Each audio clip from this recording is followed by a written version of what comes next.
Okay, good evening, everyone. I'm calling the meeting to order. And Councilmember Heller is Zoom. She gonna show her face? And given the fact that the town attorney is running, won't be here till 7:20. What I'm gonna propose when we do the agenda is that we move the introductions to the beginning. So is there a motion on the agenda with that change? Sir. So moved. Second. Okay, is there discussion? Hearing none, all those in favor? Aye. All those opposed, thank you very much. So first, we have our public comment period. Is any citizen or anybody online? Are you here to make a public comment? I am. Is that okay? Yes, of course, now's your time. So Should I go to the come microphone? Yes. come to this podium. Tell us your name and your street. Yourself. On bottom. Back home, they call me the king of technology. The working? Yeah. Wow. Cool. I've never done it. Can Councilor Heller hear? I'm sorry. Can you hear everybody? Yeah, you're on mute, Debbie. She can hear. Okay. Well, Mayor, Council, esteemed staff, Steve, it's an honor to be here. Thank you for having me. I wanted to address something that I had no idea would have caused as much consternation as it did. Just a little backstory. I own an outdoor lighting and irrigation company, and oftentimes in the wintertime, we don't have enough work for our guys, whether the conditions are not favorable for digging or it's just, we just kind of run out of work. And so for years now, I have had our guys do pro bono work at various public locations. Specifically, Tregaron Conservancy comes to mind there in Cleveland Park. It's 11 acres that has been, it's publicly owned now. And we have gone there every year to remove excessive landscape debris. We've also done it for Silver and Arboretum in Baltimore. We've done it for a lot of public spaces. And they've always been thrilled with our work. It's not like our guys are experts at this, but it just requires hard work, and the guys do hard work.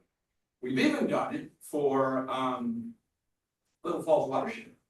We've done it a number of times, and Sarah has always been happy with our work, where we come out and remove invasives and or excessive debris and what have you, and just improve the park or the stream shed or what have you. In fact, you may recall, I don't know if you were there, but we had a Cub Scout outing one time here at the Somerset Creek, where we did that same thing, removing trash, but also excessive debris and what have you. I had, over the last year or two, had mentioned a couple times to different people in town that we were thinking of, I was planning on doing it here. And I had no idea that anybody wouldn't want us to do that. I paid my guys to do it. And I was surprised at how much they pulled out, but I'm not in a lot of ways, because I don't know how many of you guys walk down in the town woods and what have you, but specifically an area to, 100 feet to the east of Matt Fink's property across the street from us. Somebody piled a ton of brush. Now, I know there was a guy that has been removing the invasives, and I think you've effectively asked him to stop it. I think his intentions were noble. Those invasives are really bad. Like, they're honeysuckle shrubs, and they just grow everywhere, and they take over and destroy the natural habitat. But I know you've asked him to do that. But prior to that, he had put massive piles of those honeysuckle bushes that he had destroyed and piled them up in one place. But there's no way, and I've been in the green industry for 30 years, there is no way that guy did just that. My guess is the WSSC, without, permission, piled up, because we're talking about some pretty substantial brush that guy couldn't have moved by himself. But whatever the case is, there was a pile of brush that looked more like a bunch of landscapers had backed their truck up and dumped it. It was not a natural habitat, and we just cleaned it up. I had no idea that it would be distressing to anyone, and you know, obviously, we're not gonna do that again. But I just learned today that the town wants to charge me $325 to chip that debris. And honestly, I'm kind of surprised by it. I don't think that seems right to me, and in fact, when I had mentioned it to others and the representatives of the town, I'd always said, hey, we'll just put it on the curb and let the town guy move it, but our guys did a pretty good job, they removed a lot. But two thoughts on this, first of all, this was simply an act, I thought, you know, I've done this for so many times, I can tell dozens of times we've done it for public concerns, and they've always been thrilled. I've got letters, if you want me to share them, with different, public lands. Okay, so, Mark, thank you for being here tonight, and rather than go on and on, what I would suggest you do, because I know all about the situation. Sure. So what I would suggest you do is put in writing whatever your request is, and we'll put it on the agenda in the September meeting. Okay, Okay, I mean, do you want me to join the September meeting? well, you probably should, well, we'll put it on an agenda whenever you can be there. I think I could probably make it September, I mean, I don't know for sure, but, So why don't you put it all in writing, okay. and then we'll put it on the agenda for the, because basically you were fined for something that was against our code, and you're basically wanting to appeal it. So let's put that in writing, and then we'll. I'll put it in writing and I'll go through the process. It's not what I look forward to doing, honestly, and, you know, when But that's- I was doing it, somebody said to me, well, you can sit on a committee for this. I'm like, Okay, I don't well, need to sit on a those- committee. So that's all. But well I and just, good. I I want appreciate to you coming in. clarify, and I just want to speak to everyone here right now. And I'm happy to go through the whole process. I'm not thrilled about it.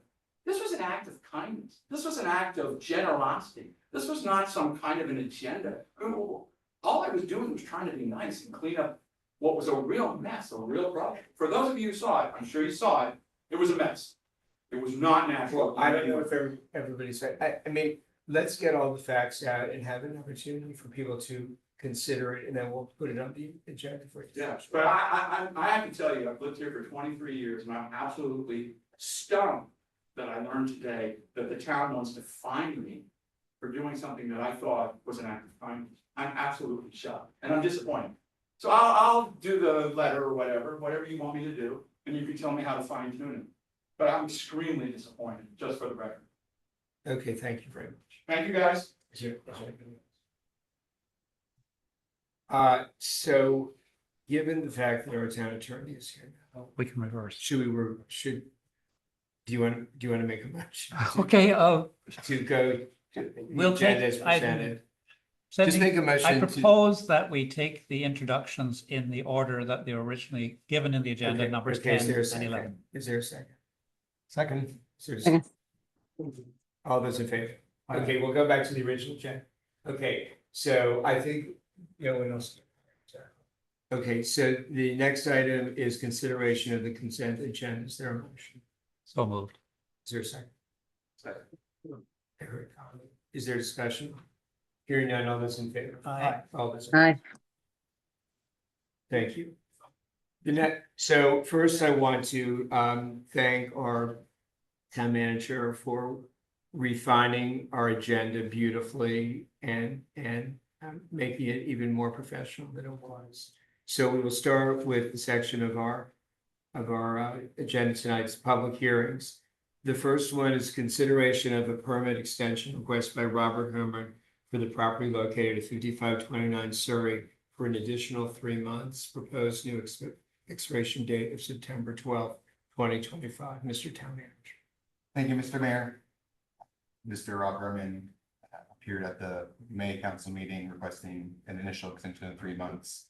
And now that permit extension lapsed at the end of June. So this is a new extension for an additional 3 months so that the project can be completed. That is what this is reported. And then I will say that the property.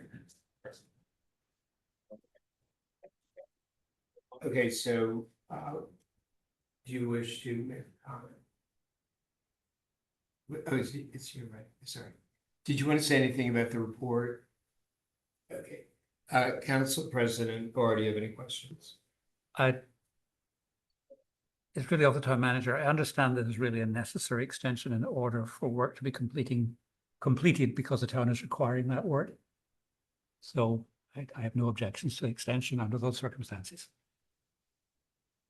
Okay, well, you didn't have any questions? No, well, that was Okay. a question. It's been cleared up. Okay, Councilmember Heller, do you have any questions? No, I don't. Thank you. Councilmember Kumar? No questions. Councilmember Rutherford? So. I guess I'm confused. You So can there's a- question the staff or the applicant. Okay, so, I've heard from some neighbors that there's some concern over stormwater management. And I saw in your packet that there was like a little, or maybe it was with Steve, that there was like a little blurb about the stormwater management plan. And I guess my first question is, and I guess I can ask you too, is there a stormwater plan? You can take it. You need to come to. So is it still over? Yes. Yeah, the homeowner, Mr. Rob Herman, and his engineers, and the engineers submitted a plan. And they submitted an updated plan, because part of the history here is there's a modification in the project during the construction of the house, of the addition. And that required an update to the plan. The town's requirements for stormwater management are more demanding than the county's.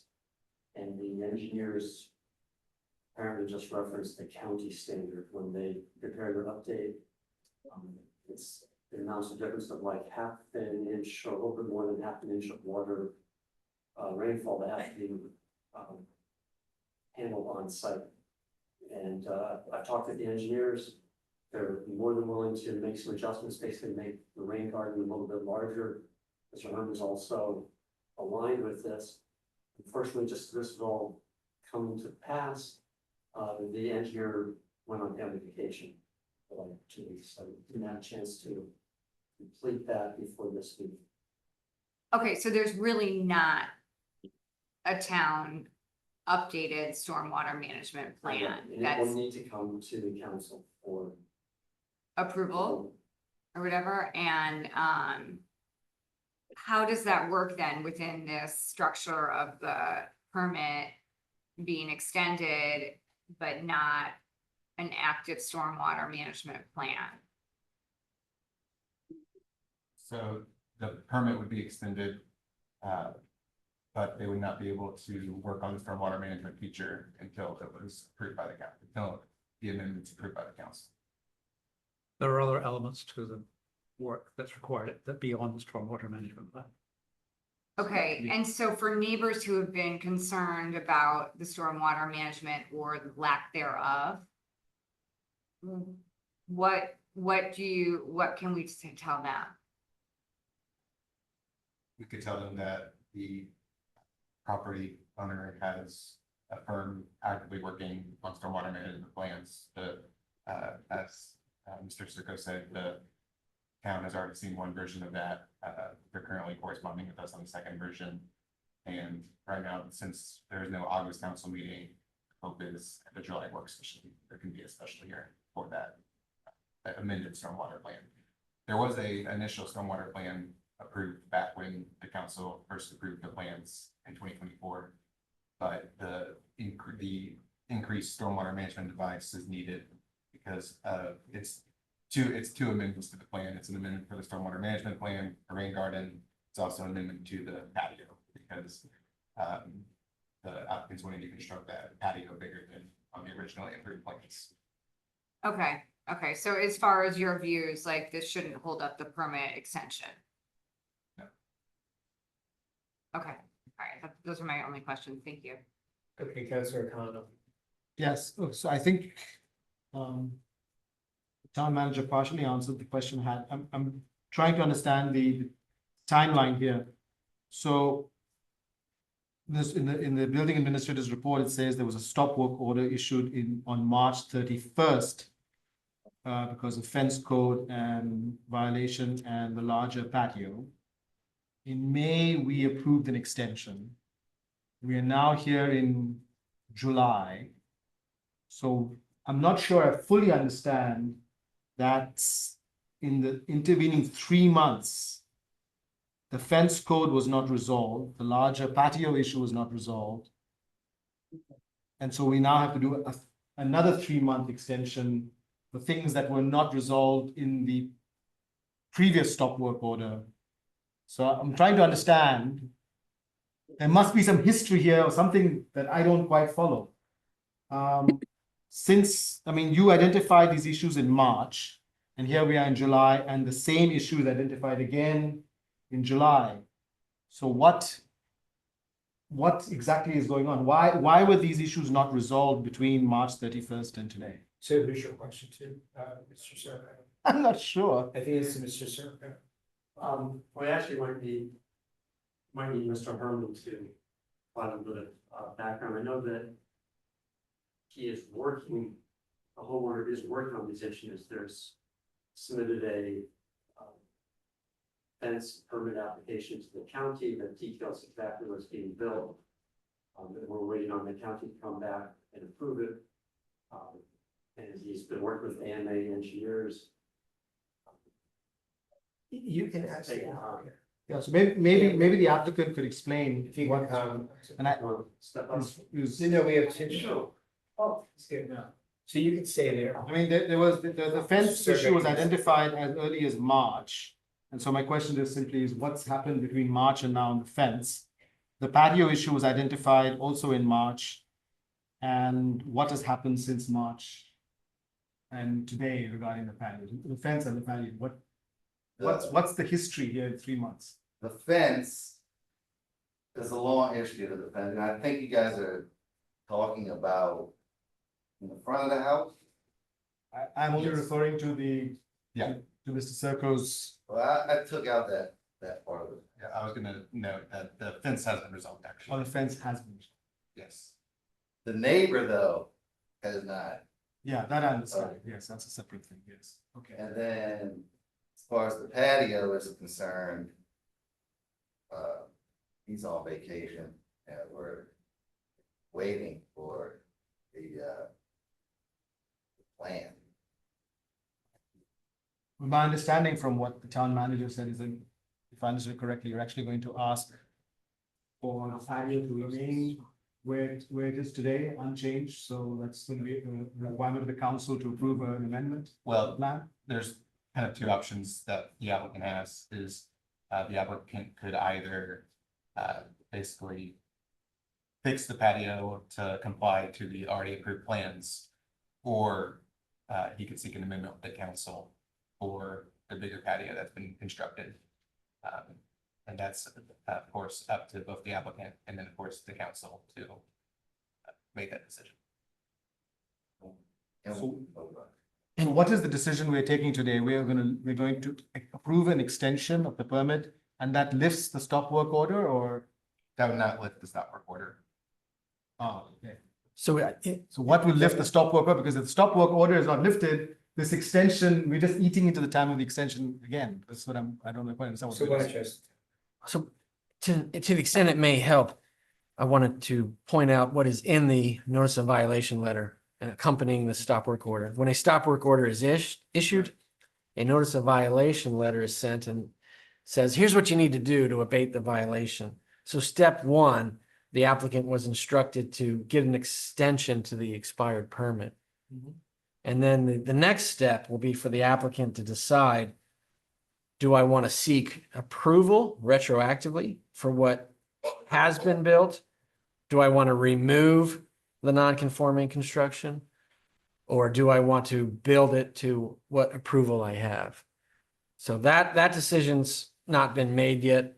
But step one, according to the notice of violation letter we issued, was we asked the applicant to come here and get the permit extended so that the next decision can be made. Because with the permit expired now, frankly, no work could take place, even removing it to conform it to the approval, if that makes sense. So my question is then that, are you confident that assuming we meet in July work session or at that time, will you then have, that's not too far away, but will you have enough time in this 3-month extension? Or are we going to have another extension request? It's not in your interest to have an extension request Yeah, again. I'm finished with my Okay. project, Okay, so it's, so everything has been done. Are you leaning towards keeping what's there, Yeah, keeping the definitely. as-built? You're just Yeah. waiting for a plan to, Just waiting for my engineer to give me the plan back, which he should do this week, to be honest, or, yeah, this week. And okay. if I can get the patio approved, but you also have to work out the new stormwater drainage plan based on the new patio. yeah, So do we need the revised plan before that review can be completed? Yep. So there might be some lead time there. So you saw. No, those are my questions, sir. I'm okay. Thank you. Okay, thank you. Are there, has any citizen?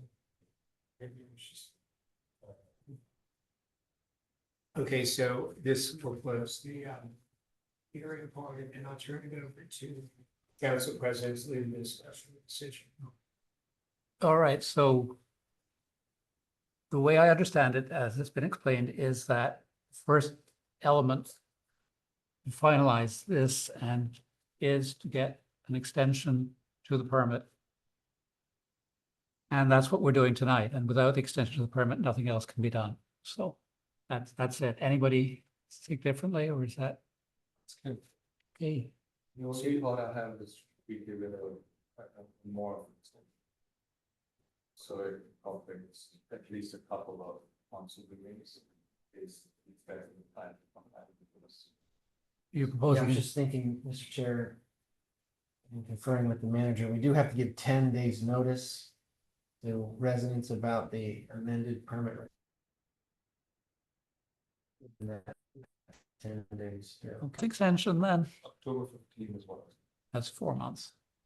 All right, So you have the October meeting as well as a potential next meeting. This meeting. Sorry to go back into question mode, but just to understand. The question of whether it's a 3-month extension, 4-month extensions, does it have any implications for the applicant? Just preventing the applicant from potentially having to come back. Yeah, but for any negative another- consequence to the applicant if we decided on a 6-month extension, No negative. fees still the same and all of that, but I mean. Just gives the town staff That's another not, cycle. yeah, Yeah. that's what I was going in my question anyway. So if someone wants to make a motion. you're right. Motion to extend, to give a permit extension, no, motion to grant the permit extension requested by Robert Herman for the property located at 5529 Surrey Street for an additional 4 months. Proposed expiration date of October 15, 2025. Okay, is there a second? Second it. Second. Is there discussion? I saw Laura first. Hearing none, all those in favor? Aye. All those Aye. opposed. Thank you very you. much, Mr. Herman. Thank you. Now we will go to the permit extension. Permit application variance submitted by Glenn Macheski. Did I get it right? For the property located at 5400 Trent Street. Okay, so we begin. Today is July 7th, 2025. This is a hearing before the Town Council of the Town of Somerset for the building permit application submitted by Glenn Macheski for the property located at 5400 Trent. The applicant has filed a variance request before the Somerset Town Council per Somerset Code Section 112-14F. Specifically, the applicant is requesting a variance from Somerset Code Section 11214D, which reads in pertinent part, a building or any part thereof shall be set back from the lot lines at least as follows, as measured from the final surface of the building or any part thereof as constructed. Specifically, the applicant is requesting 4 variances. First, the existing front left corner of the house is set back 27 feet 3 inches. The proposed addition adds a second floor in the same footprint, requires variance of 7 feet 9 inches with regards to the town's EBL. Two, the existing front door is set back 39 inches. The existing front porch extends 4 feet. The proposed addition replaces the current front porch of the house with a double door bumped out and a 4-foot deep covered stoop. The covered stoop requires a 3.9-foot variance of the town's EBL. The existing front left corner of the house is set back 27 feet 3 inches, I guess. The proposed addition adds a bay window projecting 1.5 feet, I guess, requires a variance of 7.5 feet with regards to the town's EBL. The existing front left corner of the sunroom on piers is set back about 25 feet. The proposed addition modifies the base structure, raises the ceiling height, and changes to a steeper roof in the same footprint, and requires a variance with regards to the town's EBL. The hearing will observe the following order. First, the staff will present findings and submit for the record a report on the application. Next, the applicant will present the application or comment on the staff report.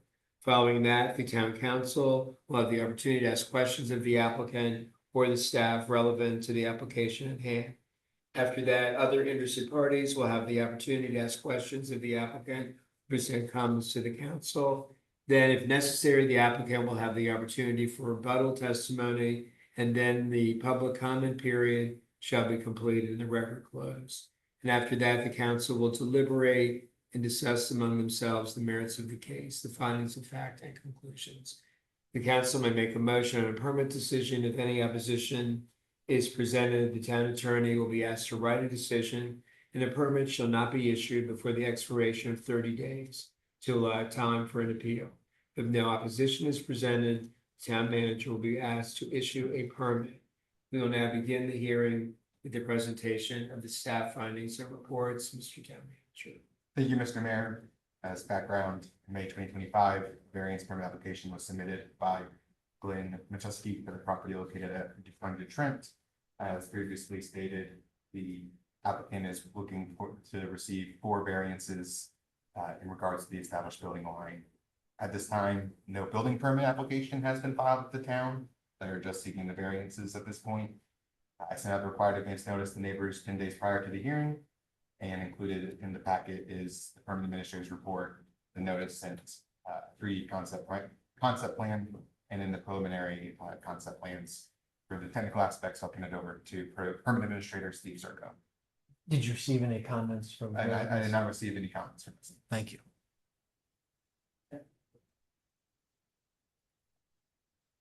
So just to repeat or emphasize what the town manager was stating, this is just a variance request. This is not the building proposal being reviewed. The homeowner has provided a 3-dimensional drawing of what the project is envisioned to look like. But to emphasize, the council is not being asked tonight to approve that building. They're being asked to approve the variances that would be necessary for the homeowner to proceed with a full set of architectural and engineering drawings. And stormwater management, all the other aspects of a building permit. And then the homeowner would come back to the council for the building permit. This is just a step which has happened occasionally in the past for financial reasons under the homeowner. In my report, I highlighted the issues or concerns, and as you'll note, the existing house is non-conforming to required setbacks. The house was built before the setbacks were established, and the town rules are demanding for which, as I think they should be, it's the character of the town, but this particularly demanding in circles. Circles in Somerset. This is one of them, with the oddity of the paper Warwick which does not actually exist, but because it's present in some of the official drawings that paper street creates a paper intersection. Because of that intersection, the engineer, the architect, the homeowner is not allowed to consider the actual setbacks of the houses on the other side of that imaginary intersection. Rough calculations suggest that if they could include those, that would increase the established building line, would reduce the EBL setback requirements and make the house less non-conforming. But we don't have exact numbers, and variances would still be required. So I didn't want to draw on that, I just wanted to find some of the picture, because it's an unusual lot size in an unusual location in town. Those are all factors which could be limits to the council. Perhaps, EJ, can you pull up the 3D drawing? Yeah. If we look at that, I can just sort of walk through what's happening. And then, Glenn has drawings here, and if I misstate anything, Glenn can correct me. You can certainly answer any technical questions you have about listing plan. Okay, so. Great, thank you very much, Jay. So the existing, you sort of look at these dashed lines here, they're indicating where the existing house is non-conforming. So it's extending into the established building line front setback. And for a house on the corner, like this house, that front setback is actually on two sides of the house. The front and the front side. So that's the current situation. Plan or the vision by the homeowner is to keep the footprint of the house, build up, and bump out a small front stoop and a bay window.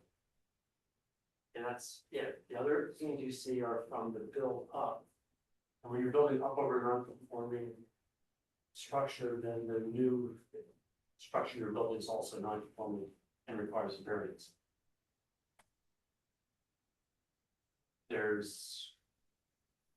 So those are the issues. That's the big question. Is it acceptable to the council for those variances to be all for us? Any questions? There'll be questions after. Is that concludes your report? Yes. And since this is a variance application, I'll just see, would you like to go ahead and add anything or? Is the town Can I think of the staff? Nothing to add. Happy to answer any questions. I did send out today the color-coded plan, so the council members could see the extent of the 4 variances requested, each color-coded. And the council does have on the agenda tonight an ordinance to clarify the EBL required setback. That ordinance would not impact this application. The ordinance would codify the interpretations that have been applied in this case. That concludes the staff report. Okay, thank you. So Mr. Majeski, getting it right. Majeski? Yes. Okay, so if you want to, you can present your application, you can comment on the report, whichever, or summarize whatever you like to do. But after you talk, then they'll ask questions. Okay. Well, yes, thank you, Steve. I think Steve did a good job presenting, the request. I am planning to build over the 16 footprint of the house. And according to the EBL, part of the house is non-conforming, as you guys saw on the 3D drawings. And my request is to be able to build the second floor over the existing footprint, and keep the existing part of the structure where it's just adding probably. That's pretty much it. I have more pages of drawings that Cass, the civil engineer, prepare. There's like color lines that I can open up the drawings and show you guys. Also, we went over the street and we pull the setback for every house in the street, which I understand does not apply because we have a paper street. That, you know, pushed me back on the 35 too. But every other neighbor in the street, you know, they average like 25 to 27 setback. Is that it? Okay, thank you. Council President Barr, do you have any questions? I don't, but I will say that I did visit the house this morning and I have to agree that it is a very odd shaped lot. So I understand then that it's complicated when we're measuring EBLs under such circumstance. Okay. Thank you. Councilmember Heller, do you have any questions? Not right now, thank you. Okay, Councilmember Kumar, no questions. Councilmember Rovak. I guess this question is for our town attorney. So the ordinance that we're discussing tonight, so if that was in place, would this even need a variance? Yes, a variance would still be required. What the ordinance will do tonight is just clarify with better detail how we treat lots on cul-de-sacs. Okay, But the interpretation will remain the same. We're just codifying the existing interpretation. got it. Variance still needed either way. Okay, but it's more about the calculations of the houses next door. Right, yeah, so I mean, looking at the established building line survey, you can see that Cass Engineer was obligated only to look at 2 lots to the west on the cul-de-sac. And you know, one of them had a particularly big setback of 40 some feet and 41.2 feet. And the other one was 29.2 feet. And averaging those together, you get the 35.2 feet that the applicant must comply with. And so the argument that's been made is, you know, those are sort of uncommon setbacks for the area in question. As the applicant explained, looking at other lots on the other side of the street, if he was allowed to consider those, they're 25 to 27 feet, which would reduce the EBL. So, and as you know, we have a minimum required front setback of 25 feet or the EBL, whichever is greater. So this lot is non-conforming to the EBL, but actually conforms to the 25-foot minimum setback because the existing house is at 25.1 feet. Okay, But because of the EBL calculation, that's considering those 2 lots to the west, one of which is 40 feet, and the applicant's got a 35-foot EBL setback to deal with. okay, okay. I don't have any other questions. Okay, thank you. Councilmember Khan. Yeah, thank you. Just a few clarification questions. Steve, did I understand you said it's like a corner lot? I mean, it's not a corner lot, is it? It has the way the circle is fronted on sort of the side of the house. The net effect is it has to comply with a front setback on what I call 2 sides of the house, but it's sort of like a wedge-shaped lot. It's a funny shaped lot. So wedge with a bite out of it's what it is. Yes, Yeah. you're right. So it's not exactly a corner. Okay.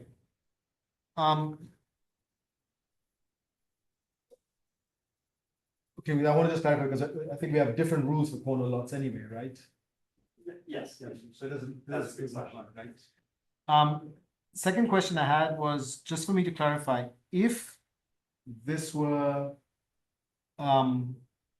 being remodeled as a single-story house with this footprint, it would still require a variance? Yes, because the existing footprint is non-conforming, and I'll show you So the. if there's the- no change to the perimeter, of the sort of the perimeter of this house, it just within the existing walls, it was being renovated, it would still require variance. That's correct. And if I could show you, Councilmember, kind of the Right. color-coded map that I Yes. prepared on the top. The green and yellow show areas of the existing house that are non-conforming that extend So over it's the, not grandfathered if it's a single-story house that's just been remodeled. not grandfathered for replacement, but under non-conformity rules, you're allowed to keep what you have. And you can repair it, maintain it. But if you want to add on to it, you want to change it in any way, including building up, you have to get a variance for And that there's no expansion. building up then? If it's, If- like, what triggers the variance in a renovation or remodeling is what I'm trying to Right, understand. because of the addition of the second story addition Yeah. and also the bay window. on The bay f- window was sure, on the but front. if it was just a remodeling like some other homeowners have done in the existing house without breaking down the walls or changing the foundation or anything, would that still require a variance? I believe the answer is no, so long as none of the three-dimensional boundaries change, but I'm gonna pull up your provision on nonconformities to make sure that is correct.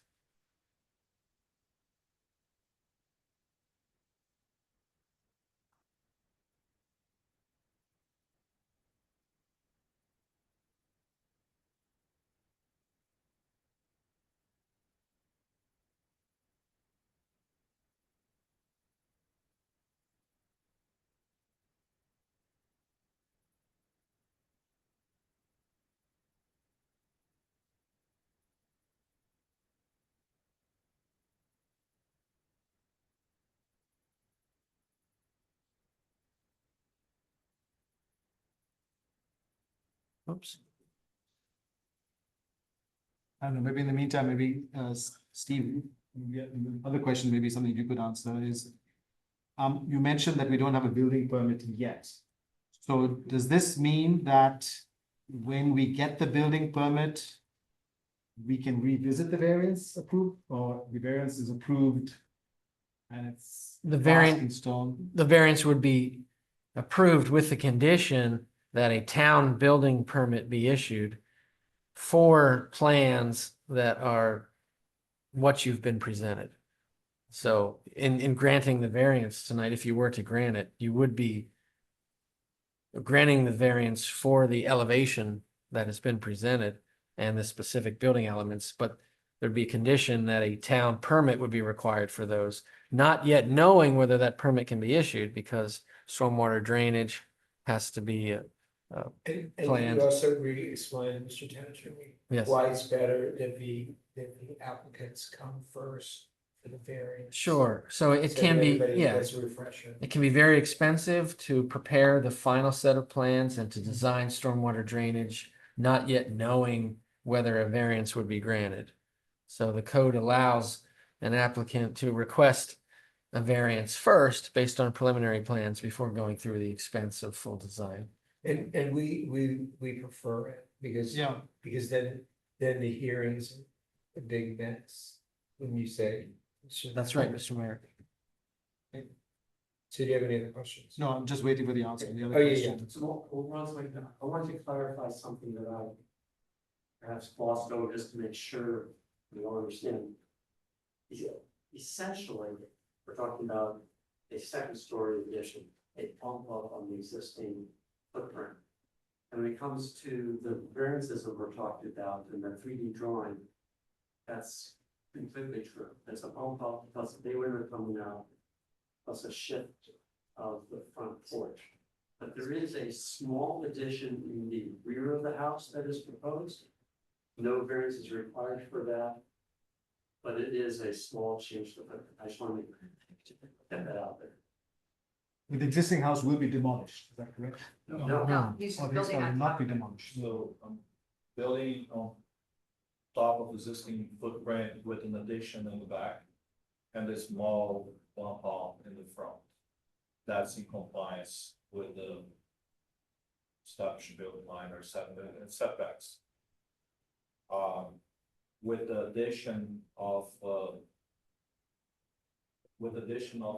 house, I believe preliminary calculation says like that we adding about 350 square feet of a roof, which we know that we need repair stone on. And like I explained before, that's why I'm here, for explaining the process. Stormwater management design can be thousands and thousands of dollars. We need to learn. Thank you. So, Mr. Jennings, are you? Yes, Mr. Mayor. Not yet, Mr. Mayor. Yeah, Can't find that pesky provision. okay, let's see if any, Councilor Barr, do you have any, Council President Barr, do you have any further questions? I have no further questions now. Councilor Heller, do you have any further questions? I just want to make sure I understand this, Thank you. because this is a non-conforming lot, right, Steve? Is that right?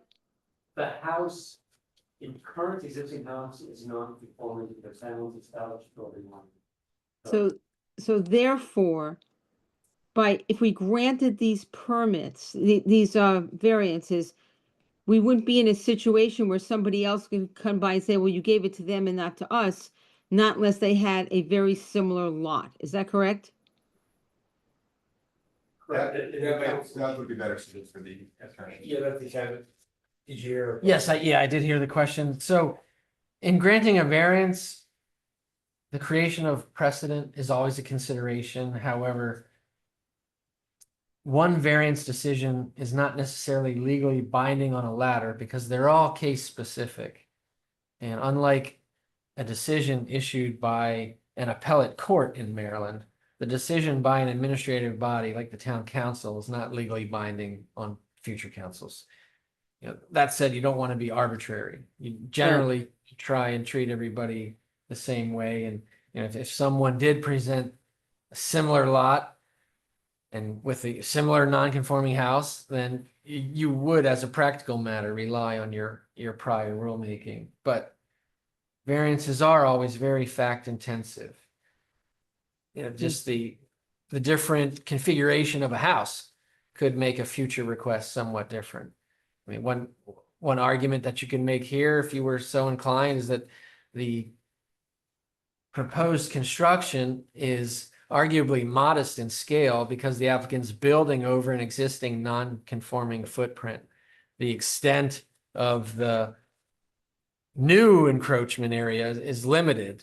That's basically what I highlighted in orange. The bay windows is new, the pink stoop is new, but the bulk of the additions are over the existing non-conforming first floor. So the footprint is not being expanded very much. The footprint's expanded a little bit with the front stoop and that's it. The bay window is not even considered footprint because it doesn't touch the ground. So does that answer your question, Councilmember Miller? It does. I just wanted to make sure that there isn't a weakness in our code in terms of granting these variances, and it sounds like that it's not, that we just have a non-conforming lot. Yeah, that's right. And I mean, if there's a weakness in your code, I would say that the code provides, it's pretty easy to make a case for a variance because unlike other jurisdictions, you say you can prove a hardship or you prove that you're not interfering with light and the enjoyment of your neighbors, which is a very low standard in my opinion. So, Right. The applicant doesn't even have to prove hardship. The applicant just has to prove that he's not interfering with the character of the neighborhood, the conformity of design and light and air and the enjoyment of neighbors, et cetera. And when you're building up and just making modest projections, perhaps that argument's not difficult to make. We should change or to amend. Council Member Heller, do you have further questions? No, I don't. Thank you, Ron. Sure. Councilor Kumar, do you have any questions? No, thank you. Councilor Rovak. No questions. And now we go back to Councilor O'Connor and hopefully. I have set an exam for our town attorney. Well, that it's he- not fair, Mr. Mayor. I've been interrupted like 2 times. That's true. We're gonna have to give a reasonable accommodation now. No further questions. Thank you. Okay. So, well, we can wait and have the question answered during the debate, right? Yes, Mr. Mayor. Okay, thank you. So now we will open the floor for public comments. We ask that those making public comments, please be respectful of the council's time. Keep all testimony and evidence relevant to the application at hand, not be repetitive. As previously mentioned, which I did. We are asking that residents be limited to one comment each, and that be limited to 2 minutes at a time. Please state your name and street before you make your comment. So now, is there anybody in the room? Do you have to, anybody call on? Yeah, 2 people on Zoom. First is Kumar Vaswani. Okay, Mr. Chair. Do you have a question or Thank, comment? thank you. I can't start my video because I'm being blocked, but can you hear me? He's Okay. unblocking you. Thank you. He unblocked you. Okay, thank you. So I agree that there's an advantage to the applicant to applying for the variance first, but what I'm worried about is that a disadvantage to the town and to the neighbors? Because basically the variance application is your only leverage. Once he gets the variance, he pretty much has it in the bag. And, you know, I think you're going to be hard pressed to deny the ultimate application. In that regard, there's no application in the packet. And so we don't know if, at least I don't know, is he adding permeable surfaces? Is he adding patios or a pool or anything? There's no application in the packet. Well, you're welcome to ask him. Well, okay, for the applicant. You're welcome to add, any, you're welcome to ask him. do you plan You to wanna add, ask him?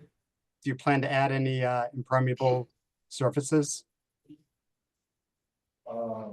If my engineer make the calculations and allowed to do, well, I have a patio in the back. That's already existing, when we visit the property, we saw, so that's gonna come in the calculations. We're probably gonna replace it with the kind of more permeable pavers, for the patio, but no swimming pools or no other hard surfaces. Okay, thank you. I will just note that this house was the subject of litigation in 2007. Now, in this case, so there's something going on with stormwater in that area, and I've got the October 2007 journal. And in that case, the Sadoffs, who I guess previously owned the home, sued the neighbor next door over a stormwater issue, and then the case was eventually settled. But there is something going on there with stormwater, and I just think that the council should, you know, scrutinize whatever comes your way on this. Well, thanks for bringing that up, because I'm sure that if there's ever, when we get an application, Mr. Serco can use that information. So thank you. Do you have anything else? Thank you. Okay, thank you. Okay, so Perry and Liz Smith, 5404 Trent, they sent me a message, but they're also on the Zoom, so I'll first read the message, and then if they'd like to add anything, they're more than welcome. They messaged, "We are in full support of Glenn and his plans for 5400 Trent, and strongly ask the council to approve the variances he has asked for. The house is in disrepair and has been empty for over 8 years. Thank you, Perry and Liz Smith." Okay, thank you. Could I add to that? Yeah, yes, did you want to say something? Can you show us your, can you I can show us try, the video? Sure. Mr. It's Smith, working. let's see your face. Let's see.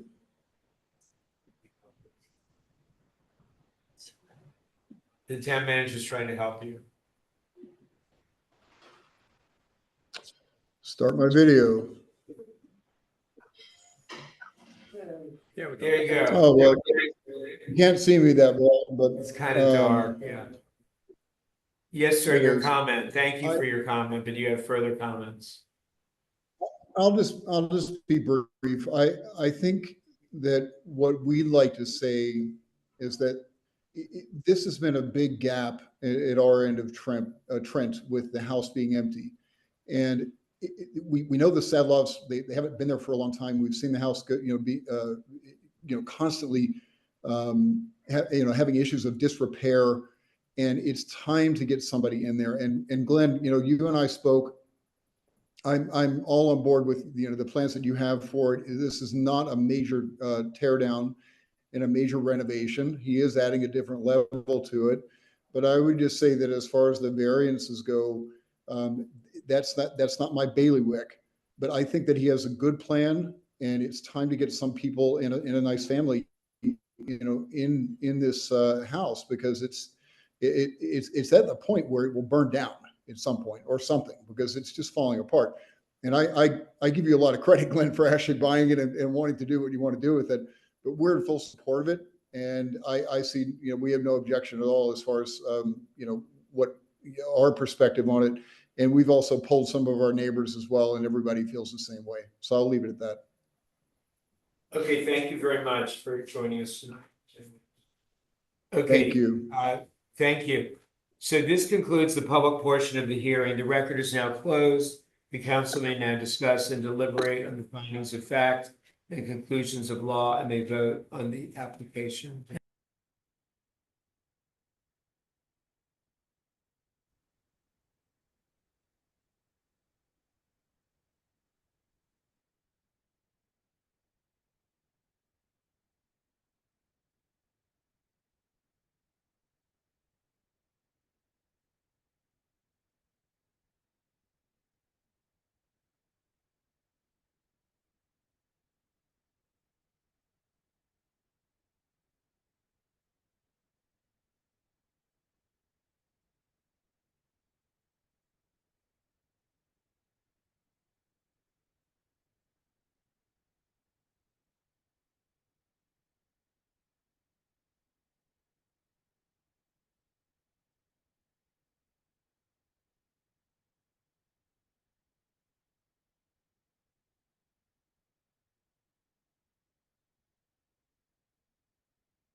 Have to stay the same. And, we also want people to be able to renovate in a way that makes sense for them and be able to enjoy their house. But to me, it's great that they're not gonna knock it down and make some gigantic monstrosity of a house, So I think this is great. Okay. Councilmember Heller can hear now. All right. Debbie, did you hear that? Yeah, I heard Shannon. I didn't hear much before Shannon, but I agree with Shannon. Okay, all right. Ria, Rohit? Yeah, I think, I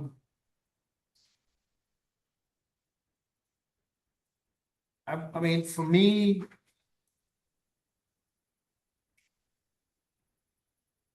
I can certainly see the logic of the broader question of redeveloping a long neglected house on Trent Street. I also see, looking at this drawing, that practically the only way to have a conforming house is that it should be a trapezoid shaped house, which would be rather odd. But I also want to be very clear. I think the argument that it's unique or doesn't hold. I can think of at least quite a large number of bizarre corner lots, cul-de-sacs, and God knows what else in this town that are strangely shaped. And so I would not want to take the decision just solely on the basis of the fact that it's an awkwardly shaped lot. Because really the question then is, does it really open up requests from other property owners for variances? And let me be specific on really what my concern here is. My concern here really is that if we get other variance applications in similarly awkward shaped lots, what do we consider to be modest? What do we consider to be reasonable? 8 feet, 4 feet, 7 feet, 6 feet? And I don't know, I'm concerned about the perception that the council will not be fair, that if somebody else comes with 8.1 feet or something, we will say no, but is that much more unreasonable than 7.9? So I think the question of consistency of how we handle such requests is something I'm struggling with. So I don't have a problem with this request per se, mainly because I just can't figure out, I'm not an engineer, an architect, but I can't figure out how you would even build another kind of house there. But how do we be consistent? But I think that the town attorney addressed this. On matter of consistency. Yeah, he said that they said it's a case by case basis. That's what concerns me, exactly. Oh, Case by case is exactly the kind of thing that drives people crazy because they don't know whether they're going to be treated the same or not. But that's why, he's coming here first, before. No, he's you get coming here. The question is, what are variances. we going to say to others? As what is reasonable, what is It's modest? only what's. Let's hear Kabir, okay, and let's make sure everybody speaks. I'm in favor of granting these variances, but I appreciate the point where it's making, and we should definitely discuss that at a work session. Because it is a subjective process, and they can be risky. More processes are subjective and risky they are, so to the extent that we can make it less subjective, that would be good. But this one, I think all reasonable standards of road would permit me that phrasing. This seems to be reasonable in terms of granting the variance here, and if everyone is in favor, I'm happy to even propose a motion. All right, well, let me say that the reasons why I support it are, first of all, yes, the topographical conditions of the lot are challenging to construct relative to the EBL that as proposed. Secondly, there is an extraordinary situation, which is that in the 2 homes used to calculate the EBL, one of them has an enormous setback, which distorts the EBL that we're having to be used with. And third, the plan, which I want to put in as a condition in the motion to build, is in fact highly limited, so that there's very little increase in the impermeable surface as a result of this plan. And if you were to build within, going back, which would be within the EBL, he would create much more impermeable surface. So it's a trade-off between the EBL and impermeable surface. And I'm very much in favor of giving a bit of the EBL to protect the impermeable surface. So I think you're prepared to make a motion. I am prepared to make the motion. The reasons to grant the variance are what I said, which is that the topographical challenge of conforming to the EBL, the extraordinary situation in the development of the EBL, where one of the homes has a very large line. And third, the plans as proposed, and I do want these incorporated in the motion, include a strict build-up and a small addition at the back. And provided those are the only increases, then that is the motion. Okay, Mr. Tenter, is that legally? It is, Mr. Mayor. Okay, thank you. Is there a Seeing the building second? permit. Second. What's that? Is there discussion? Yes, please. The second, well, Is there discussion? Yes, I mean, as I said, I don't have a problem with that logic, but I don't, explain to me how the bay window and the stoop fit in your logic. These are not must-haves, these are not necessaries, these are not, explain to me why these are, the absence of those does not in any way, is not a function of topography or odd shaped lot. I It's consider, a nice to have, it's part of the design, but it's not necessary.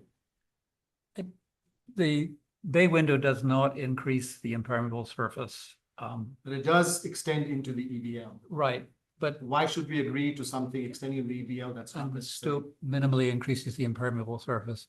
And I believe is that I'm happy to allow these very minor extensions into the EBL in the overall context of the topographical challenge of building a home that conforms and the fact that it is being built up rather than being spread out. As per the current code, we can't establish any hardship. We can't establish that it is impeding enjoyment of, what's the exact phrasing wrong? The proposed construction would not significantly interfere with light and air between residences or other structures, would not be incompatible with the scale, massing, and character of the town or of nearby residences or other structures, and would otherwise not unreasonably adversely affect the use, enjoyment, or value of nearby properties. So, I think we are establishing that it is not. I'm not convinced of that at all. I'm sorry to say. I think that adding the stoop and the bay window is going further than where the house is today. And But not inconsistent with neighboring property. but it doesn't have to meet all those criteria. It only has to meet one. And as far as I'm concerned, it meets one criterion, which is it does affect the mass and lighting by adding on into. So did you want to make an amendment to the motion? I am, Shannon had a point, you want to? yeah, no, fine. I mean, it's not uncommon for the council to have granted variances for front porches and stoops, like.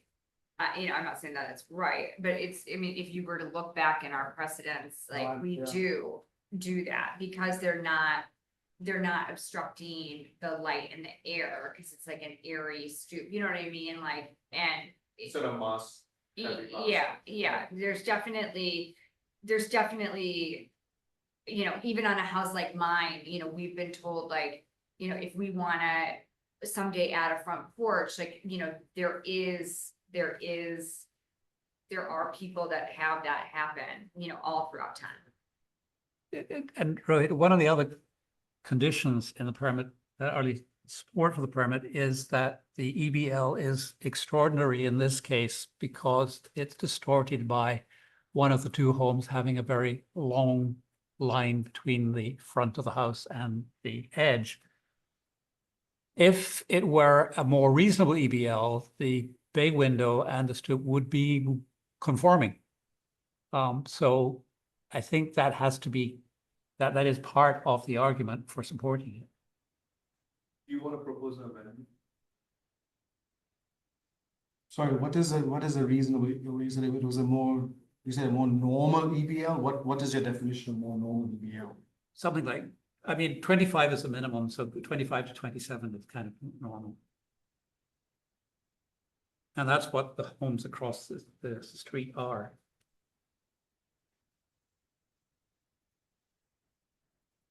So before I call the question, Councilor O'Connor, did you wish to make an amendment to the motion? Draw an amendment to the motion.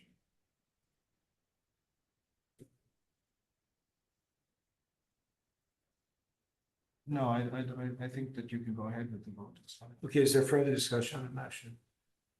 Hearing none, all those in favor? Aye. All those opposed? Aye. Rohit, So- you opposed? Yeah. So you voted no, and Councilor Heller, you voted yes, correct? I did. Okay, thank you, sir, and we will look forward to seeing you again.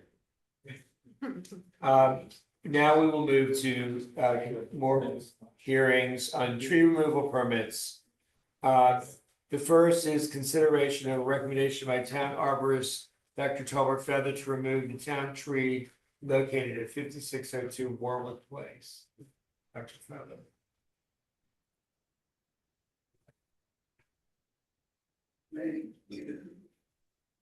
Mayor. 5602 Warwick Place in Pin Oak. There's decay at the base and the top of the tree is starting to die back. We pruned large dead wood off that for the past 2 years. I think, it's becoming hazardous, it's time to shake it out. Okay, thank you. Council President Bar, do you have any questions? No questions on this one, no. Councilor Heller, No questions, thank you. Councilor Kumar, No questions, thank you. Councilor Rovak, No questions. Councilor Khanna. No questions. Has any citizen? Council, prepared to make a motion? I move that we approve the recommendation by the town's arborist to remove the town tree located at 5602 Warwick Place. Is there a second? Second. Is there discussion? Hearing none, all those in favor? Aye. All those- Aye. The next item, consideration of a recommendation by town arborist Dr. Troubled Feather to remove 3 town trees located in Capella. Okay, the first tree is a red maple next to Wisconsin Avenue, it's 36 inches in diameter, you can see in the picture, it's pretty much dead. The second tree is near 4507 Merced, in Capella Park. The box elder is 28 inches in diameter, and it has hollows in the main 2 trunks and patches. And the third tree is near 4507 North Sexton, Capella Park, 36-inch elm, and it's rotten at base and hazardous. Thank you, Council President Bar, do you have any questions? I do have a question. As you know, dead trees support a lot of life. So are these trees really all hazardous? We can't just leave them there?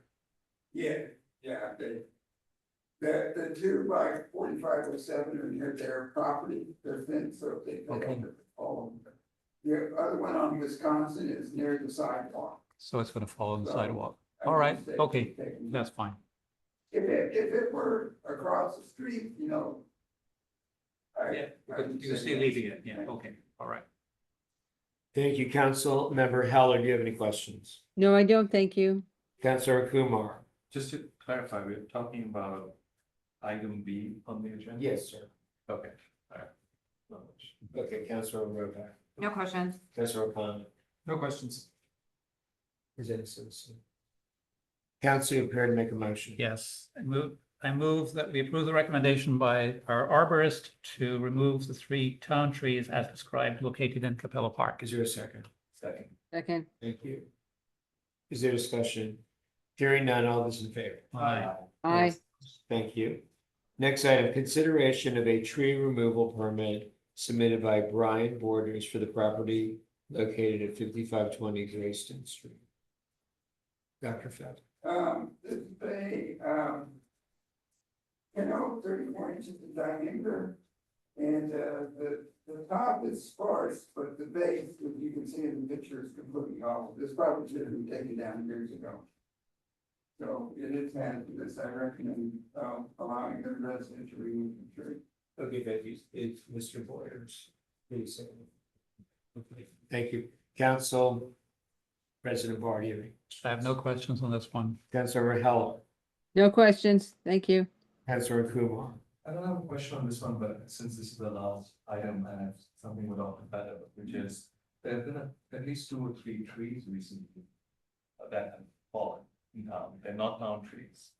I'm wondering if there's any guidance we can issue to residents because they've been pretty significant. I think one fell on the roof, these have been major events, and I don't know if they are sort of the same vintage, so to speak, or, I'm concerned that we're gonna see more of them. And so is there any guidance that we can give to residents around that? So it's not specific to this item, but I just wanted to bring it up. Well, I mean, the town's in a forest. Yes, And we've been lucky since derecho, we haven't had storms like we had in the past. yes, but these have not necessarily been storm instigated. Drops. Well, Councilor Kumar, I think it's a very good topic that we can put in a work session. Yeah, we can do it on a work session. There But I are just wanted to things, flag it there for are you. things that, there are things that we can do, such as to advise people to get tree experts every once in a while. But do you have any further questions on No, this? no. Okay, thank you. Councilor Rovak. No questions. Councilor Khanna. No questions. Council, you prepared to make a motion? Somebody else this time. Okay, Councilor Kumar, make the motion. Motion to, permit tree removal application submitted by Brian Morris, the property located at 5520 Grayson. Okay, is there a second? Second. Aaron Barr first. Is there discussion? Hearing none. All those in favor? Aye. All opposed? Thank you very much, Dr. Feather. Okay. The next item is adoption of an ordinance to amend the definition of the established building line, add requirements for driveway aprons and curb cuts, delete unnecessary provisions to change instances of clerk, treasurer, to town manager, and clarify existing provisions. Mr. Town Manager. Thank you, Mr. Mayor. This ordinance has been talked about a lot, so I'll just quickly say that as the very long title implies, it amends how we, it codifies, as the attorney actually said earlier, how we calculate the established building line, adds requirements for driveway aprons and curb cuts, most notably the town taking over the maintenance of curb cuts, delete some unnecessary provisions, and make some other very small clarifications. Thank you. Council President Barr, do you have any questions? No questions, just one very tiny edit, 11123A, line 2, the strikeout should stop at cool, it should not extend to pump. Okay, well, when you make the motion, you can make the motion. Yeah, why, if it needs a motion. Council, that needs a motion too. Hmm. Council Member Heller, do you have any questions? No, I was just gonna say what Robin said. Okay, thank you. That's a You joke. can also make the motion. Oh, okay. Okay. And it's a public hearing, Mr. Mayor, right? So we have to ask if there's any public comments. Yeah, we're not ready yet. I'm sorry, Mr. Mayor, jumping the gun. Council Member Kumar, do you have any questions? No question. Thank you, Councilor Rovak. No questions. Councilor Khan. Um, Do you have any questions? yeah, just one question. Sorry to come back to the question of variances, Mr. Town Attorney, but in this section 170-7, there's a reference to chapter 112, building construction 112-14 of the town code. And I just want to get clarification. This 112-14 B, 1B, does this really apply to curb cuts at all? I mean, this should only be for structures and buildings, right? Maybe just want to understand whether Well, there may be instances where someone wants a driveway apron different than what's allowed as of right. So as this ordinance is written, we would adopt a standard that a apron in the right of way can't exceed 10 feet in width, except for the 5-foot additional radii on each side to allow turning. So if someone were to come in and say, I want a 21-foot apron, I need a variance for that, you would hear that request in a similar manner as you heard the variance tonight. so needless to say, now you understand why my concern at the previous vote. This 112-14 1B is so broad that I don't see how this council would pretty much not deny any request for variances.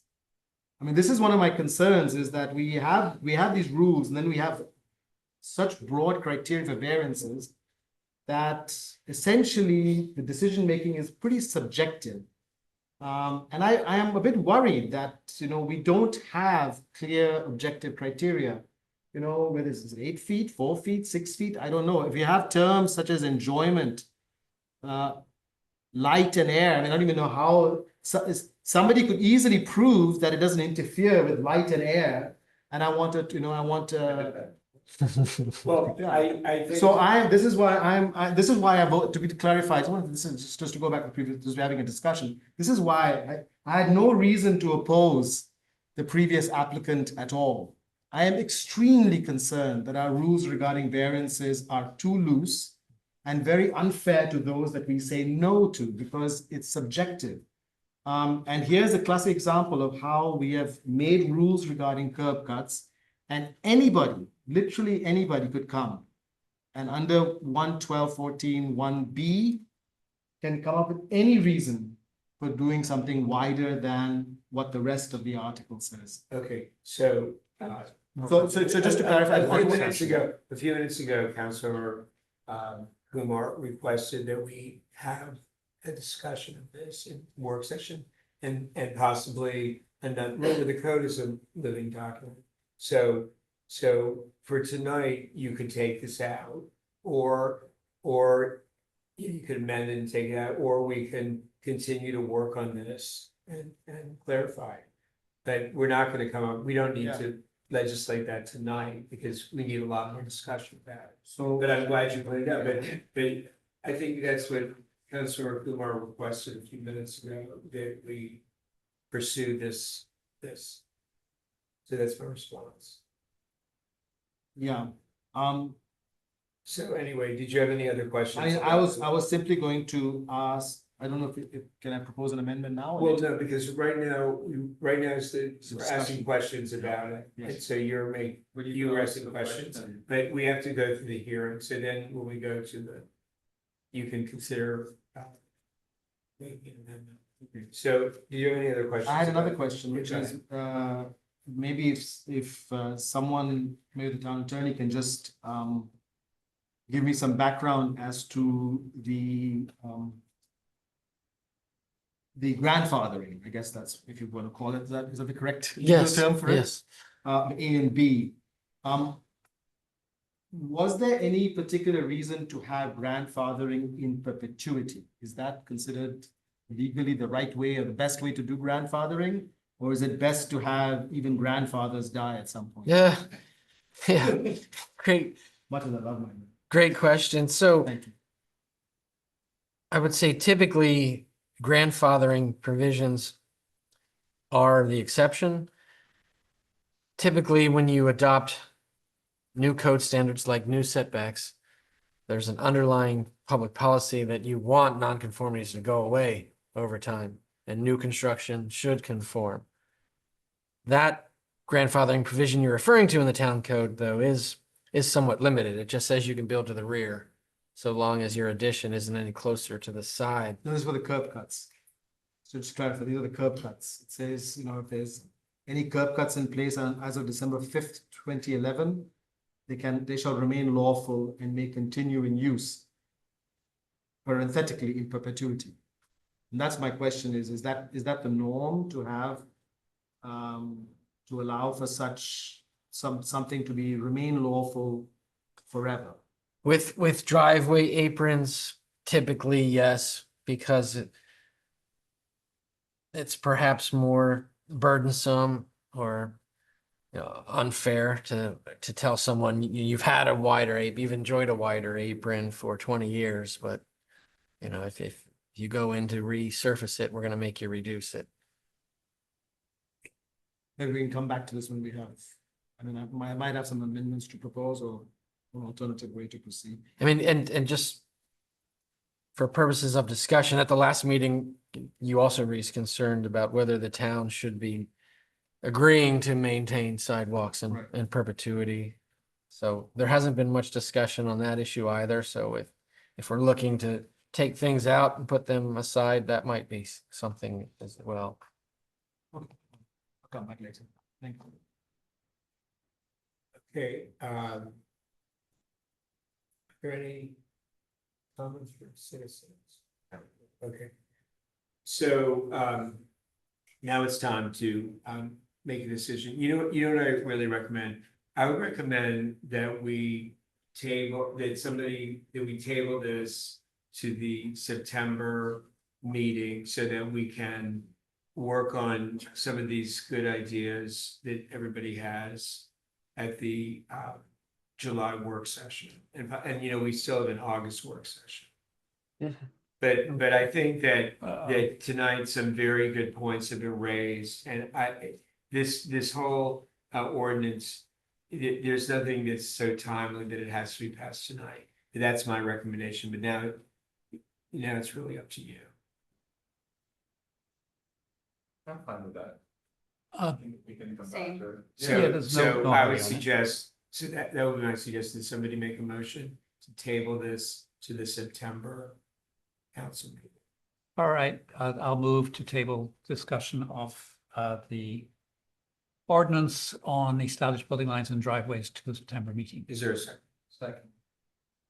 Okay, so for discussion, so I really think what would be good is for people to present all their ideas and let Ron massage them At the work session. in time for the work. Would you have time to do that for the work session? Yes. But remember, this whole, I mean, there's a lot in this ordinance that everybody agrees about. Yes. It's just certain points. Yes. And so, but none of those other things are that timely, so they can wait till September, so. Yeah. So So anyway, just to clarify, Mr. Mayor, so you're saying that we should submit some suggestions submit all now your questions and or ideas. at this meeting now or? at the No, work session? no, before the. Before the you know, work session, okay. Write to the town attorney with your ideas, then, so we can have a robust discussion. And possibly come up with some amendments that can then be circulated for. So is there further discussion on that motion? Hearing none, all those in favor? All those opposed, thank you. Aye. Because we don't want to rush into things and people need to. think about it. Yeah. It's really important. There's a lot in there. As brilliant as our town attorney is, that. Yeah, I just want to We say. don't want- yeah. these issues are way too important to rush through one, no. Okay, Yeah, I I think- just want to say that, I mean, I appreciate very much the constant improvements that have taken place with this draft, and I didn't have anything that I wanted removed or right. changed. It was just It's- new things that came There's to only a mind. few, there's course of only a this few discussion today. sections. But we've been, these are things that when we redid the code years ago, we put, Yeah. Flags. We Yeah. put little flags, and this is Yeah. one of them, Yeah. so we don't, it's been a long time. Okay, next item, adoption of an ordinance to amend the code of ordinances to prohibit use of registered pesticides on town property and in parkland, and to relocate section 1772 concerning injury to town property to chapter 149, Mr. Town Manager. Thank you, Mr. Mayor. As a reminder, when it was first adopted, the town voluntarily opted into Montgomery County's pesticide law. That only applied actually to private properties, it did not apply to town property. So this ordinance would confirm that the Montgomery County pesticide law applies to the public lands of the town of Somerset. Additionally, it has some minor housekeeping measures, some typos, and moving section of the town code to a place to a better thing. Council President Barty, any questions? I have no questions on this version. Councilor Heller, Nope, no questions, thank you. Councilor Kumar. No questions, thank you. Councilor Rovak, No questions. Councilor Khan. No questions. Council, you're ready to make a motion. Yes. I move that we adopt the ordinance to amend the code of ordinance to prohibit use of registered pesticides on town property and in parkland. And relocate section 172, blah, blah, blah. All right, Is there a second? I think who was first? Kumar. I think I heard Kumar first. Is there discussion? Hearing none, all those in favor? aye. All those- Aye. Did he- Moving did he say- now. Didn't you both say the same time? he did. He is, he is senior. He projects so much that he took both our voices. He is. Senior. Next, adoption of an ordinance to amend code of ordinances to expressly prohibit the removal of vegetation and biomass from town property. Mr. Town Manager. Thank you, Mr. Mayor. This ordinance would expressly prohibit unauthorized removal or modification of vegetation and biomass in the town parklands. Thank you, Mr. Mayor. Council President Barty, any questions? No questions at this point. Councilor Heller, Nope, thank you. Councilor Kumar. No question. Councilor Rovak, No questions. Councilor Khan. No, thank you. Any citizens? Council, you're ready to make a motion. Yes. Move we adopt the ordinance to amend the code of ordinances to expressly prohibit the removal of vegetation and biomass from town property. Is there a second? Second. I heard Councilor Khan. Is there discussion? Hearing none, all those in favor? Aye. So, council, I really want to congratulate you for doing such an outstanding job in amending our code and being so thoughtful and engaged and, you know, so unique among the towns around here. There's such great involvement by all of you, so you really deserve pats on the back. The next item is introductions. The first is introduction of an ordinance to require a real property sale disclosure regarding town regulations. And let me just say, isn't it supposed to be a real property sale and rental? So I did not have in my notes, Mr. Mayor, whether we made a final decision on including a rental addendum.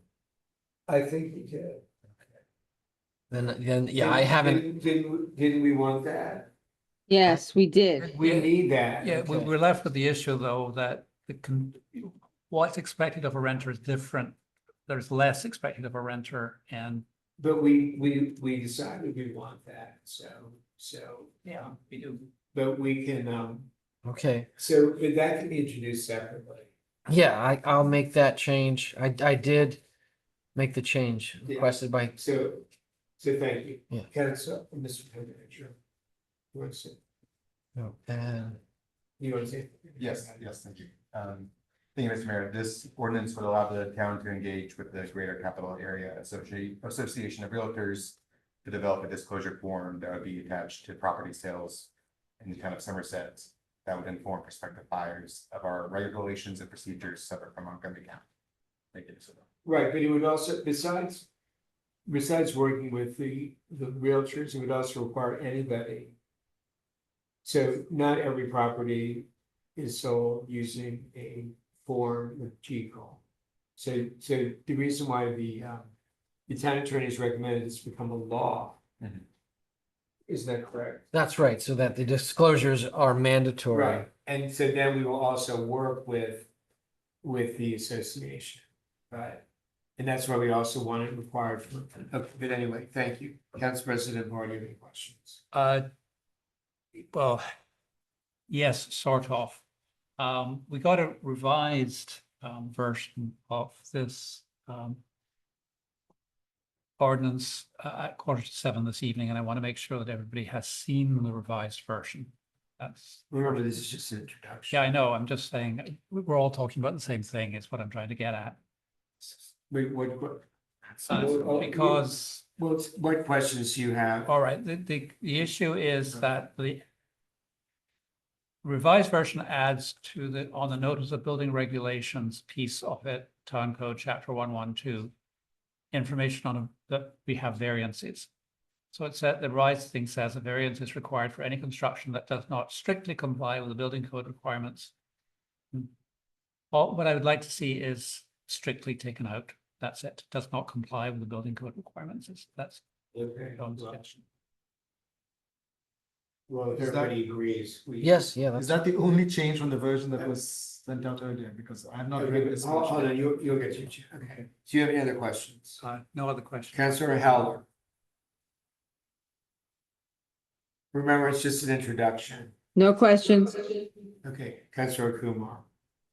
You know, I've not had a chance to read the disclosure, but I understand it's just a reduction, but it's to. Yeah, I'm not at the time to look at it. Well, it's okay because it's okay. Councilor Rovak. No questions. Councilor Khan, do you have any questions? Yeah, so just to clarify, what version are we looking at Okay, right well, now? What are the, so, yeah, could I that's up to respond, the- Mr. That's Mayor? up to the two of you. yeah, Say what version is being introduced. Yes. So in preparing for the meeting tonight and looking at my notes from the last meeting, I was reminded that you, Councilmember Khanna, suggested we add to the notice of building regulations an explanation about the variance process, because we had done so for the urban forest requirements, but not the building regulations. So in an attempt to address your comment, I added to the end of the notice of building regulations paragraph the following statement. A variance is required for any construction that does not comply with the building code requirements. Variance requests are reviewed by the town council at a public hearing. The criteria for a variance review can be reviewed on the town's website. Trying to mirror the statement in the urban forest notice.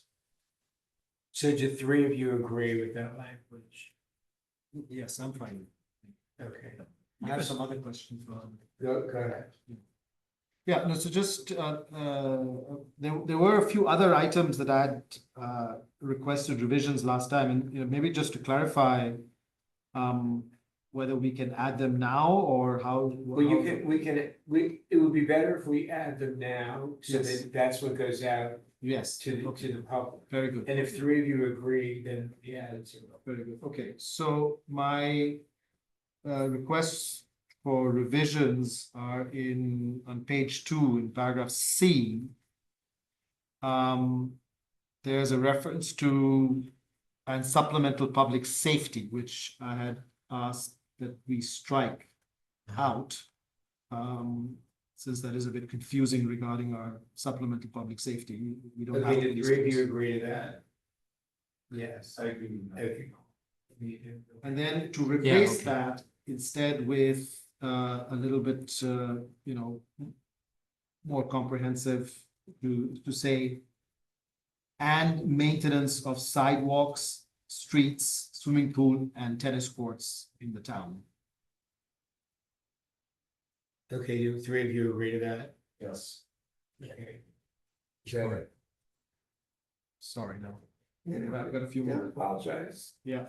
I want to come back to stormwater management. Because I think the way in which this notice of water drainage requirements paragraph is written, it's not clear to me whether this adequately notifies a buyer that the property may be equipped already with a stormwater management system. See, what this does is that if a drainage plan is required for certain development activity, but I think we need to also be upfront and notify that, that the buyer is notified that this property may be equipped with a stormwater management system. So what language? That sentence is what I'm proposing. I And then you thought could I had say- talked you out of that one, You, because when they get their title insurance, Yeah. it's gonna reflect the agreement that's yeah, recorded. my concern is whether it's better to have it something a little bit more upstream, which is at the time of sale. That's fine, yeah. That's. We can so- certainly So add we could that. just add that sentence and then maybe have a second that such stormwater managers are mandated by the town of Somerset Code and are subject to an inspection and maintenance agreement. Okay, wait. I'm sorry, could you give me that Yeah, give it language down again? specific. Such stormwater management systems are mandated by the town of Somerset Code and are subject to an inspection and maintenance agreement that is recorded in the land records or whatever the legal term that you used earlier. And buyers should. And buyers responsible for ascertaining whether the subject property is equipped with such. Okay, Rohit, does that do what you wanted to do though? Don't you want to tell them to look out for existing stormwater management systems on their own Yes, property? that's what that's what Right. this text. I is don't think proposing. I don't think that language does that. And it tells them that it might exist and that they should check the records. But why don't we let Ron write it and then you'll read it, Us, and then if you want to amend it. Such stormwater must be, Okay, maybe. is that your last one? Oh, no, there's one more. Well, actually, there are two more now. Then at the last meeting, I also suggested that we have an additional paragraph that basically summarizes the text from section 155(1) regarding maintenance of trees and shrubbery near town sidewalks. There are multiple paragraphs in the town code. I will kind of leave it to you to Okay, draft. is everybody cool with that? Yeah, I am. Yeah, that would be good. Okay, we got three. Okay, what's your last one? wait, And the- sorry. A notice that. Are you talking about the property owner's responsibility to Yes, maintain yes, vegetation? yes, exactly right. It next to- basically okay. says, but as you know, it has a whole thing is maintenance of public right of way. And so maybe we can just say that the town code requires Gotcha, okay. property owners to maintain, and then you say the provisions of that or are Okay. available in such and such place. But people should at Alright. least know what they're required to do, and that there are rules for this, and they Okay. can find it by reference in code. Okay, I don't know how much you want to summarize. And the last one is just, you talked about the fact that we might have rental also in But this. this is. So This is just for so the- therefore the question is, should we also have a paragraph that says that if you are renting property? in the No, town- we're gonna do it, we have to do it separate. Okay, that's gonna be separate. Because he misunderstood, so we have to do it separate. Okay, well, so. Yeah, my notes may be incomplete. In my mind, how it works in the community association context, for example, there isn't a code requirement requiring a landlord to include well, there is a code requirement requiring a landlord to include a lease addendum that becomes part of the lease. But that's different than But the reason why a it's sale separate is property. because there's nothing in our code about rent. No, I'm agreeing with you, Yeah, Mr. Mayor. I'm so- saying I don't think it should be in this Yeah, no, it ordinance. should not. I think there Yeah, should it has be to a separate. landlord tenant Totally. ordinance. It has to be. Yeah. totally He separate. definitely agreed to do that. It needs to be Okay. studied. It needs to be. As a landlord tenant It ordinance. needs to be studied. and sorry, so just to clarify, this term, short-term leasing, is it a widely understood term? Yeah, that's it, yeah. I think so, Do you yes. understand short-term Leasing leasing is, I mean, we can It's we can Airbnbs. we can define it, so. I mean, if somebody rents for 8 months, does that fall into this or No, not? there is an Airbnb. The main thing we want people to know is that Airbnbs are not allowed in Somerset. Because we did not, But we, when the county authorized Airbnbs, we opted out. And so we have to put in our sales contract. We have to require in sales contracts that it says that we don't allow Airbnbs. Unless you all change it. No, no, I understand that. Is that, it's short, that's what they call. But is this clear to the average buyer that this refers to Airbnbs and not to an 8-month rental? But I think the reason you put that in there is that's how it's defined in the law. They're So called What if short-term somebody rentals. rents their house for 3 months in the summer? so yeah, under federal law and FHA and HUD guidance, short-term leasing is anything under 30 days. But maybe what we can do here to make it clear to the reader is cut and paste the county definition. Yeah, I mean, the reason I say this is because it's not uncommon in our town for, but that's not, what's illegal is Airbnb. Which is short term, which you said. Which is Yeah, don't generally clarify. under 30 days. under 30 Don't days. clarify that. But I'll add the Yeah. county definition right in there. Yeah, thank you. Okay, so, are you prepared to, someone like make a motion to introduce this ordinance as amended? Yes, I propose to introduce a motion to introduce this, an amendment. It's No, an it's an ordinance. ordinance. It's already been. As Ordinance to amended. require real property It's been sale amended. disclosure as amended. To non-pay. Is there a By the second? council. Second. Is there Second. discussion? Hearing none, all those in favor? Aye. Thank you. The next item is introduction of a resolution to amend the permit fee and activity schedule. Mr. Town Manager. Thank you, Mr. Mayor. The main changes this would make to the current town of Somerset fee schedule would be increases in the new home construction fee, the stormwater fee, and generator fees.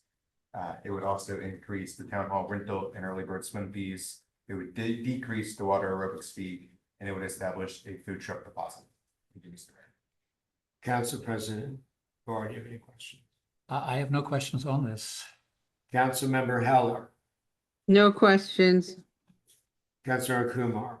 You know, I'm fine with all of this. The only thing that's new to me is the deposit figure. I don't think we finalized the deposit figure. It's fine, we introduce it, but I don't recollect that from Which deposit are you talking the about? food truck deposit. Oh. We brought it up that there should be a deposit, but I I think- don't recollect I- us I thought we landing said- on a figure. That's correct, yes. So you are proposing Yeah, this this is figure what I now. proposed because, like you said, the council agreed to a deposit, but did not set off. We discussed it, I don't remember Oh, agreeing to it, but it's fine, and it's been proposed, but it's okay to introduce, but I think this is something we should definitely consider before we adopt it. Okay, Councilor Rovak, do you have any questions? No questions? Councilor Khan? When does this go into effect? Well, Once it's Well, adopted. when did be That's passed? Immediately upon adoption. Yeah. Okay, no Yeah. further questions, thanks. Okay, are you ready to make a motion? yes, I move that we introduce the resolution to amend the permit fee and activity schedule. Okay, thank you, sir. Second. I'll second it. Is, oh, I heard Helen first. Seconds Is there- all over the place. Is it right? Is there discussion? Hearing none, all those in favor? I, Aye. Okay, thank you. And now we turn, our final item is the building report by the town permit administrator.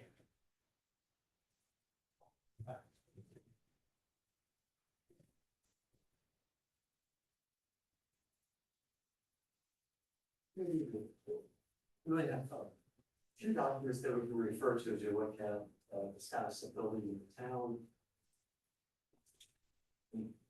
Very much been working for my report, so I see the spreadsheet as a maybe reference. We'll probably good talking with Justin about it, we just have a taped up copy, we have on the board, and we can update it as the month goes along. I want to talk about this report, go through it just very briefly.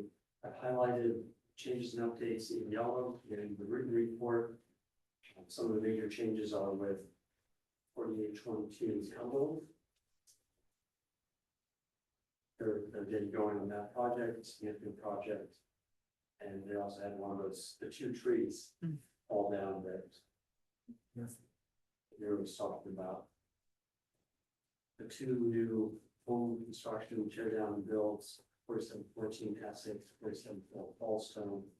The guy who built 47 Fallstone was the finding of asbestos in the house and successful abatement of that asbestos before the construction project continued. It's interesting to note with 4714 Essex, how fast that new house is going. And that's something that the general contractor had talked about in advance because of their use of prefabrication of all of the siding elements. Everything is built off-site, precision dimensions, and we just, reminded me of Lego. Let him. yeah, exactly. Let him give Pieces us a will just- Lego. The pieces fit together and it's been going very fast. I expect we'll slow down once we get into all the plumbing and electrical work, all the finishing. And then 5522 Greystone. This was a project of interest, has been a project of interest to the council for a short period of time. The latest effort, the latest or specific project has been the installation of hardscaping, a very small infinity pool, a jacuzzi in the rear, and landscaping, hardscaping, patio, walkway, and then conservation landscaping around the house. Very pleased to report that they were able to get the pool, receive the pool in time, install it within that 45-day window so that they could complete the landscaping in front. It looks nice. I will note, even though the landscaping is essentially complete in the front, still a lot of work to be done in the rear. And there's going to be a little bit more work in the front because the council specified that the outflow or discharge from that 1,700-gallon container vessel in the rear be situated back further from the town right away and a little away from the neighbor. And that had not been done at the time of this. I spoke with the contractor, they're aware of it. They have plans to relocate and move that underground piping and have it come out in an area with some large pebbles or stones to help the water slow down and dissipate the soil. My expectations that they will be complete, or at least largely complete, on is in 3 days.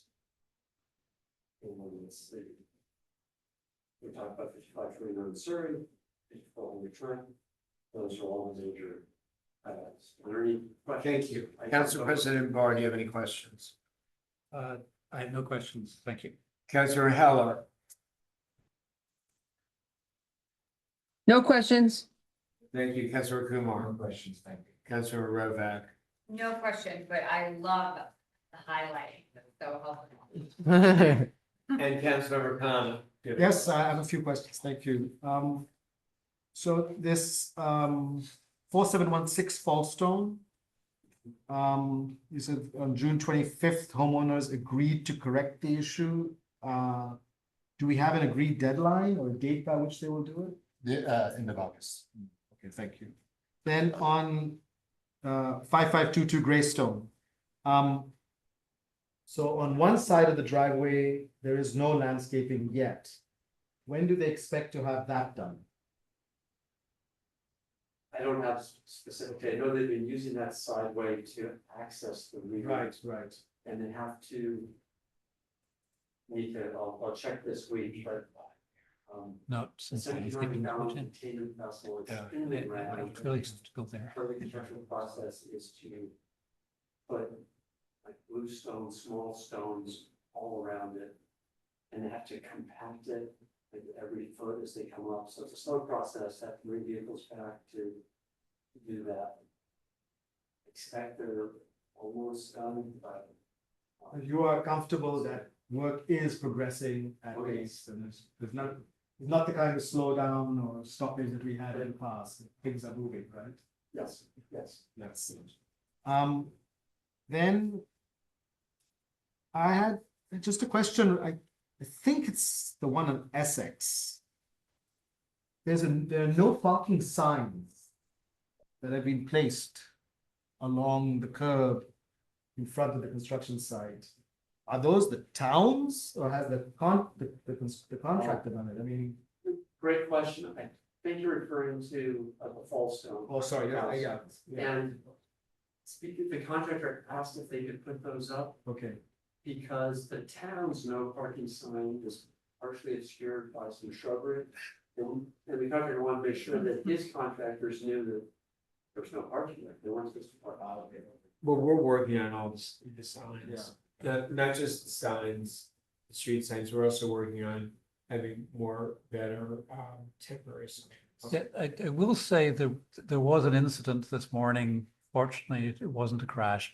2 large trucks drove down Surrey, turn onto Fallstone to go to 4714 Fallstone to carry the dirt. I imagine what they were doing at the same time as a minivan was trying to come out of 4714 Fallstone, and that didn't work because the truck was swinging around and the minivan had to back up and then finally wriggle around the truck to get out.